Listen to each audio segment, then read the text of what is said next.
The distance between God and man is so great that it was unbelievable for them that someone with a human nature could be God.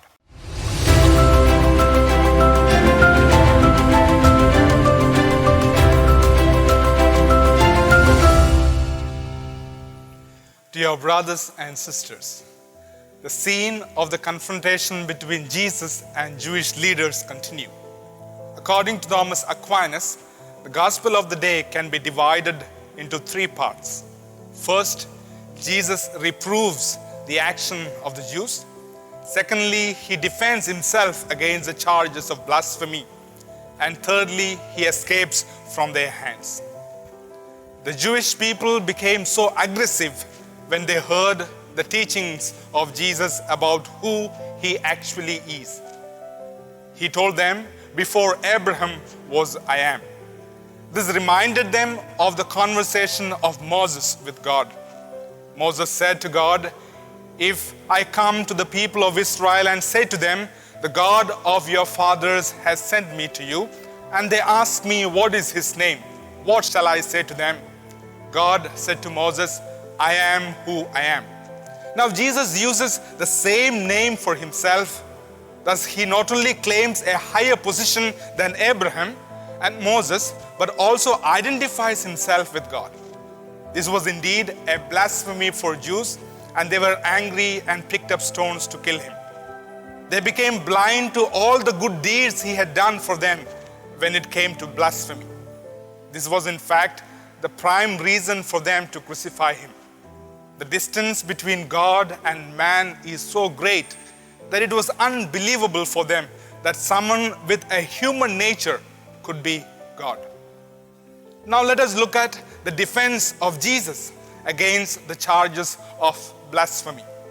St. Thomas Aquinas again says, "A thing does not become this or that by participation unless it participates in what is this or that by its nature or essence." For example, a thing does not become fire by participation unless it participates in what is fire by its essence. The clearest indication of the nature or essence of a thing is taken from its works. The nature of a pen comes from its work of writing. Nature of a human person comes from his or her work of thinking or willing. So when Jesus said that I was doing the works of the Father, in fact, he was inviting them to see the fact that the works of the Father and him are identical because the Father and him are one. Jesus says, "If I am not doing the works of my Father, then do not believe me. But if I do them, even though you do not believe me, believe the works, that you may know and understand that the Father is in me and I am in the Father." Thus his works proved that he is God because he did what God did. Father liberated them from slavery under Egyptians. Jesus the Son has come to liberate them from the slavery of sin. It wouldn't be wrong to say the God who liberated them from human bondages has now come to save them from the most central bondage of sin. But they tried to arrest him again, and he escaped from their hands because he has to complete the work that the Father has given him, liberation from sin. And this was something that he willed and wanted to do, something not imposed onto him.